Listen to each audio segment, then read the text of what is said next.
और चलिए अब बात करते हैं किसानों के उस कूच का जो दिल्ली से नोएडा की तरफ शुरू हो चुका है। संयुक्त किसान मोर्चा ने कल ही ये बात कह दी थी कि प्रशासन के साथ जो बातचीत हुई थी उस पर सहमति नहीं बन पाई थी। दरअसल तीनों अथॉरिटीज को घेरने की इनकी प्लानिंग है। इनका ये कहना है कि जो वादे हमसे किए गए हैं वो पूरे नहीं किए गए। और ये तस्वीरें आप देख रहे हैं, ये आप देख रहे हैं नोएडा ग्रेटर नोएडा एक्सप्रेसवे की, जहां पर किसानों की मौजूदगी है और लंबा जाम इस वक्त देखने को मिल रहा है। कल चूंकि एक मीटिंग हुई थी, हाई लेवल मीटिंग हुई थी, जिसमें समाधान निकालने की कोशिश हुई थी, लेकिन समाधान नहीं निकला।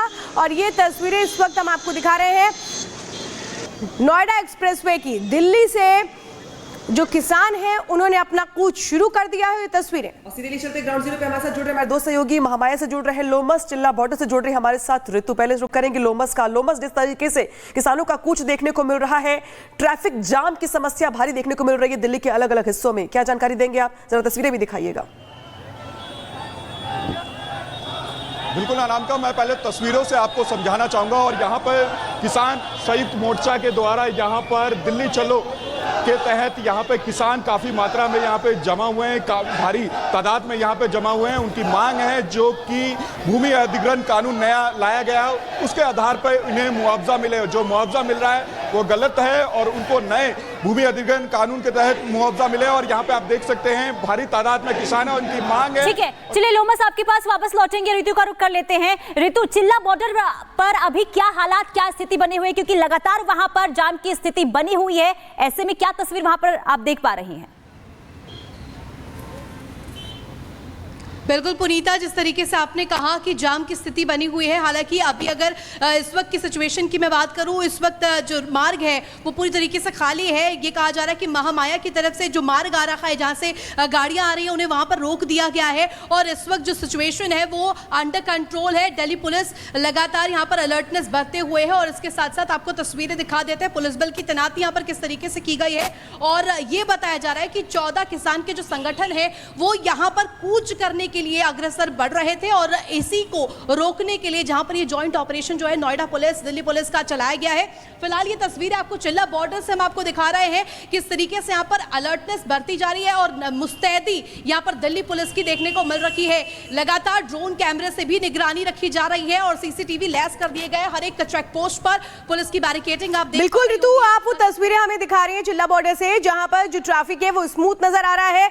नमस्कार, आप देख रहे हैं रिपब्लिक भारत, आपके साथ में हूं श्वेता त्रिपाठी। पुनीता और अनामिका भी मेरे साथ इस बुलेटिन में मौजूद है। सबसे पहले बात करते हैं द साबरमती फिल्म की, जिसको प्रधानमंत्री नरेंद्र मोदी आज शाम देखेंगे। द साबरमती रिपोर्ट देखेंगे प्रधानमंत्री नरेंद्र मोदी। प्रधानमंत्री नरेंद्र मोदी जिसकी पहले तारीफ भी कर चुके हैं। इसके पहले उत्तर प्रदेश के मुख्यमंत्री योगी आदित्यनाथ ने फिल्म देखी थी और आज प्रधानमंत्री नरेंद्र मोदी भी इस फिल्म को देखेंगे। द साबरमती रिपोर्ट गोधरा कांड पर आधारित है ये फिल्म। शाम 4 बजे प्रधानमंत्री इस फिल्म को देखेंगे। कई राज्यों में ये फिल्म टैक्स फ्री भी कर दी गई है। ये फिल्म जिसको लेकर के एक तरह से लोगों की भी जो प्रतिक्रियाएं वो सामने आती रही हैं और सराहा गया इस फिल्म को। संसद के बाल योगी ऑडिटोरियम में देखेंगे प्रधानमंत्री नरेंद्र मोदी इस फिल्म को। साबरमती की वो सच्चाई इस फिल्म के जरिए दर्शाई गई है, बताई गई है और आज प्रधानमंत्री भी इस फिल्म को देखेंगे। कई राज्य जहां पर इस फिल्म को टैक्स फ्री किया गया है और एक तरह से एक बड़ा संदेश भी देने की इस फिल्म के जरिए कोशिश की गई, उस सच को सामने लाने की कोशिश की गई जिसको बहुत सालों तक दबाने की कोशिश की गई। एक प्रोपेगेंडा भी कैसे चलाया जाता रहा उसको भी इस फिल्म के जरिए खत्म किया गया है। तो प्रधानमंत्री आज द साबरमती रिपोर्ट देखेंगे। संसद के बाल योगी ऑडिटोरियम में प्रधानमंत्री ये फिल्म देखेंगे। तो इस वक्त आपको बता रहे हैं 2002 की वो सच्चाई जिसको बहुत जरूरी है कि हकीकत को सामने लाया जाए, वो सच सामने लाया जाए इस फिल्म के जरिए। इस फिल्म की भी यही कोशिश रही और ये राज्य वो हम दिखा रहे हैं, चाहे मध्य प्रदेश हो, उत्तर प्रदेश हो, राजस्थान हो, हरियाणा हो, यहाँ पर इस फिल्म को टैक्स फ्री कर दिया गया जिससे ज़्यादा से ज़्यादा दर्शक इस फिल्म को देखे। गोधरा कांड की उस हकीकत को इसमें दिखाया गया है, क्या हुआ था, क्योंकि जिस तरीके से गोधरा कांड हुआ और उसके बाद हर तरफ एक तरह से बहुत अलग अलग कहानियां गढ़ी गई, उन कहानियों की क्या हकीकत है, वो तमाम जो सच है वो इस फिल्म के जरिए लोगों के बीच सामने आया है, जिसकी बहुत जगह एक तरह से प्रशंसा भी की गई है। यही वजह रही कि तमाम वो राज्य जिन्होंने इसको टैक्स फ्री भी किया, और आज प्रधानमंत्री नरेंद्र मोदी खुद भी इस फिल्म को देखेंगे। शाम 4 बजे प्रधानमंत्री इस फिल्म को देखेंगे, और प्रधानमंत्री का इस फिल्म को देखना भी एक संदेश है कि लोगों के बीच भी एक संदेश जाए कि आखिर इस फिल्म को देख के सच्चाई जरूर जानी जाए। हमने देखा था, योगी आदित्यनाथ ने भी इस फिल्म को देखा था, और इस फिल्म में बहुत सारे ऐसे दृश्य भी हैं जिन्होंने भी इस फिल्म को देखा है, वो समझते हैं उस हकीकत को जिसको इस फिल्म के जरिए दर्शाया गया है। और आज प्रधानमंत्री शाम 4 बजे इस फिल्म को देखेंगे। तो 15 नवंबर को ये फिल्म रिलीज हुई थी, और ये जो फिल्म है इसमें बहुत सारी ऐसी बातों को रखा गया है जिसके जरिए वो सच सामने आए जिसको शायद दबाने की कोशिश होती रही, जो लोगों के बीच ना आए इसकी कोशिश होती रही, और किस तरीके से नैरेटिव गढ़ा गया ये फिल्म जो तमाम हकीकतों को बयां करती है।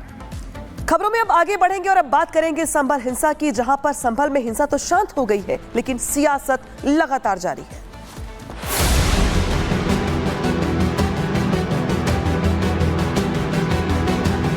जो लोग मस्जिदों को छीनना चाहते हैं उसका जवाब क्या है? अपनी मस्जिदों को भरे हुए करो। तो संभल हिंसा को 9 दिन हो चुके हैं, और इन 9 दिनों के बाद अब संभल में हालात सामान्य की ओर आगे बढ़ रहे हैं। हिंसा शांत हो गई है लेकिन सियासत लगातार जारी। दरअसल तमाम जो पॉलिटिकल पार्टीज हैं वो इस वक्त खुद को मुसलमानों का सबसे बड़ा हितैषी बताने की कोशिश में जुटी हुई है। इसमें से एक पार्टी है समाजवादी पार्टी, तो वही दूसरी पार्टी है कांग्रेस, जो अपना डेलीगेशन आज भेजने की लगातार कोशिश कर रही थी। हालांकि प्रशासन ने अपनी ओर से रोक लगाई हुई है। रिपोर्ट दिखाते हैं आपको।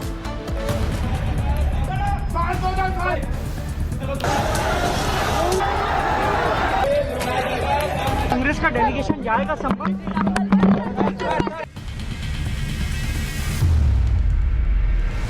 संभल जो कुछ हुआ है ये प्रशासन की नाकामी रही है, और प्रशासन की नाकामी की वजह से इतना न केवल संभल में बल्कि पूरे देश में एक खराब संदेश गया है।